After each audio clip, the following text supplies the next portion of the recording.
Yo,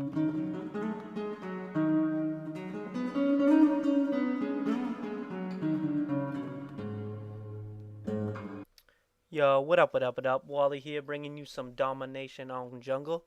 And I'm sorry to bring you another jungle map game, or another game on the map of jungle. When I was looking through my games and really thinking about what I want to talk about today, this one just kind of fit the mold perfectly, so I had to go with it. And today we are going to be taking a little bit of a break from the game changes series that I'm doing. I'm going to get back to it, but being my first domination game and my first objective game, there were just a couple things I wanted to talk about with you guys, just about objective games in general and my thoughts on them.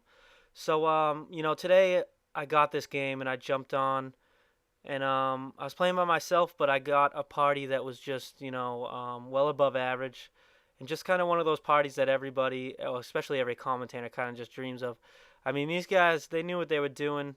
They were more than willing to hop on flags, and um, they were just overall pretty intelligent. I mean, for the most part, they didn't do what I would call overextending themselves.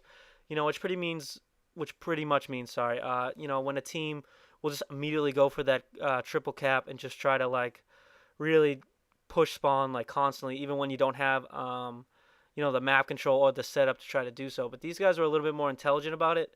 So when I saw how these guys were setting up and how good they were being about jumping on flags, like right there, for instance, I made a quick mistake holding them off on the bridge when they were able to grab B, and I was about to go down to grab B myself, but I see all these arrows flooding it, so I decide instead to hold off this bridge area because if you guys don't know, domination as a game type for the most part, map control is probably the single most important thing, or maybe no, I'd say it's actually the single most important thing because when you get when you're playing certain teams, with good setups and stuff like that, it becomes, pretty much almost impossible to try to capture flags unless you remove them from that setup. So on the map of jungle, this area that I'm pretty much holding down right now, and which I hold down for a large portion of the game, is in my opinion probably the single most important area on the map because it overlooks B flag, and I'm sure as you guys know, B flag is the most important flag in domination. So generally, when I'm playing, especially when I'm playing by myself, I kind of make it my priority to try to watch over B flag and try to make sure that we hold it for as long as possible, or that we get it back whenever we lose it. So that's pretty much what I try to do. And being on a team like this where there was just kind of this unspoken cohesiveness between us, I don't know, we all kind of just understood our roles and we were all kind of doing what we needed to do. I kind of took it upon myself to be a little bit more of a slayer, I guess, in this game type. And, for some reason, I guess it kind of confuses me a little bit. You see a lot of animosity directed towards people who focus on slaying. Um, and, they're kind of branded as people who aren't team players and they're not really trying to help win the game. But, you know, slaying is, in my opinion, an important aspect of any objective game. I mean, it might not be the single most important um, part of the game. Obviously, capturing the objective and holding it is, but I think slaying can help lead to what I was talking about, which is map control, which directly impacts how easy it is for you to hold these objectives or obtain these objectives. So, a lot of people say that like slaying is just a selfish thing to do, and it doesn't really help benefit your team. But in a lot of ways, it is directly related to getting the objective and allowing other players to capture the objective themselves. So I guess I'm a little confused on that aspect. And like as you can see, I was holding off this area, um, to C flag because they were trapped over there, and I was trying to pretty much be like a little one man spawn trap if I could, and for as long as I could.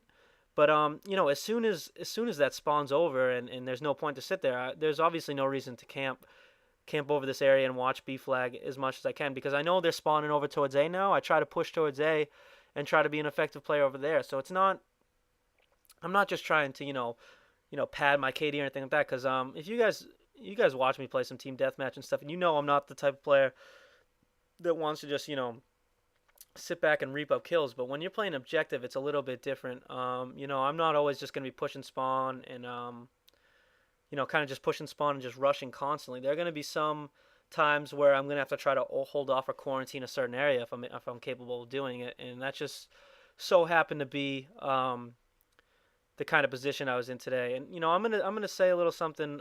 Well, first of all, before I even say that, I mean, you'll notice how important slaying is in the fact that like even pro teams, you know, they have certain players that are just there to kill people, and that's all that they're there to do. And if you watch MLG, any MLG like game types and stuff like that, none of them are team deathmatch. They're all objective game types, but slaying is an important role and an important part of all those game types. So they have people who are designated just to do that. And I don't want to sound cocky when I say this, and I know it's going to come across a little bit, so I'm just going to apologize for that ahead of time. But for the most part, when I jump into a lobby, I'm pretty confident that I'm one of the better slayers in there, which means I'm just confident in my gun skill and my ability to pretty much get a decent number of kills and really act as a strong deterrent and a strong what's the word I'm looking for? Just someone that's able to really just take attention off the objective, I guess. Someone who can really just get in and just bug the other team. And yeah, I mean, I have a lot of confidence that I'm one of those players who's going to be a little bit more effective in those roles. And of course, I use the word most of the time because it is true that that is not always the case. In fact, I got a couple of games just a couple of days ago. I had like one or two games with another player was in this lobby, and it became apparent right away that he was a better slayer than I was. So understanding this, I wasn't going to try to fight it. I had no problem taking the objective role, and I was able to jump on some flags and do what I could do. And I really just let him take the slayer role because he was just honestly a much better slayer than I was. I mean, he had like back-to-back 70 plus kill games. This kid was just an overall beast. And so, you know, I would say it's more like a. I'm not gonna say the slaying is always correct because it's not, and you won't always see me do it because I shouldn't always be doing it. But it's more of just a situational thing. Like in this instance where I was put in this game, I feel like this was the best way for me to play this game and the way to be most beneficial to my team, so I did it. But you're gonna see plenty of other games where I jump on flags because I need to because people aren't either doing it or there's someone in the team who's just ripping up the other team, so I should just let them continue to keep doing what they're doing, and I'll jump on the flag. I mean, I have no problem playing like that, and I pretty much just play to win, guys, and that's what you're gonna see in these objective games. All right, peace.